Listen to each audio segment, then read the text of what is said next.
Breaking News Kompas Pemburu Keadilan. Palangkaraya, Kompas Pemburu Keadilan.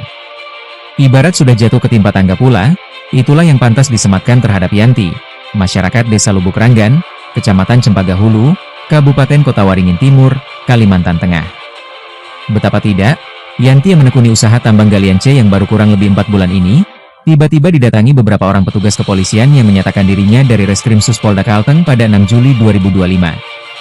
Bahkan langsung diperiksa dan dimintai keterangan di Polsek Cempaka Hulu tanpa surat panggilan.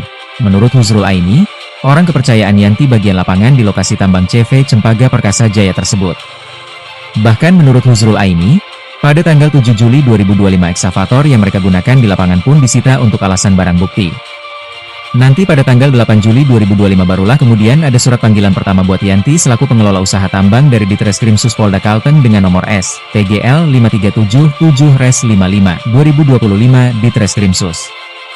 Inti dari surat tersebut, Yanti diminta menemui Kuanit 1 Subdit 4 Ipidер Kompol Abdul Qadir Jailani beserta tim penyidik lainnya untuk dimintai keterangan sebagai saksi atas dugaan tindak pidana pertambangan, yaitu, setiap orang yang melakukan penambangan tanpa izin, yang mengacu pada pasal 158 Junto pasal 35 Undang-Undang Nomor 23 Tahun 2020.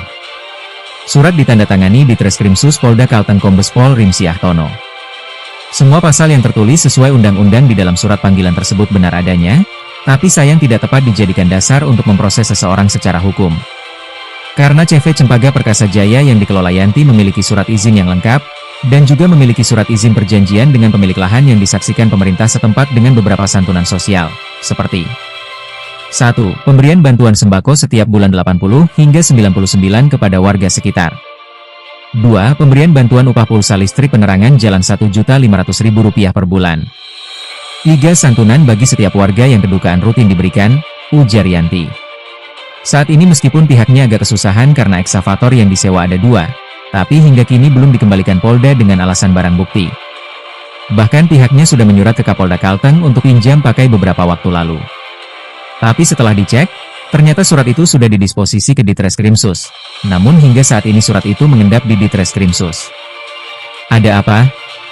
Padahal hak pinjam pakai barang bukti adalah hak masyarakat yang dijamin oleh undang-undang. Apalagi eksavator itu hanya sewaan, dan ratusan masyarakat yang kami santuni setiap bulan dari hasil eksavator itu. Adapun temuan yang secuil ikut tergarap akibat kelalaian orang dalam perusahaan bernama Gebit yang diduga dengan sengaja berkhianat.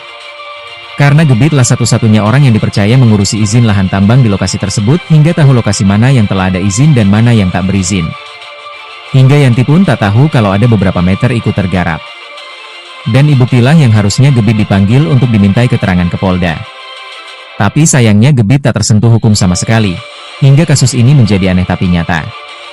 Ditambah lagi, setelah dirinya meminta uangnya kembali 100 juta rupiah dari seorang oknum Polda Kalteng berinisial EA, yang menurut EA duit 100 juta rupiah itu akan dibagikan untuk mempermudah penyelesaian kasus Yanti. Bahkan ujar EA, uang tersebut digunakan juga untuk hakim dan jaksa di pengadilan serta membantu mengeluarkan eksavator. Tapi semua itu ternyata bualan belaka karena kasusnya jalan di tempat, dan EA selalu mengulur waktu untuk mencari celah meminta tambahan duit.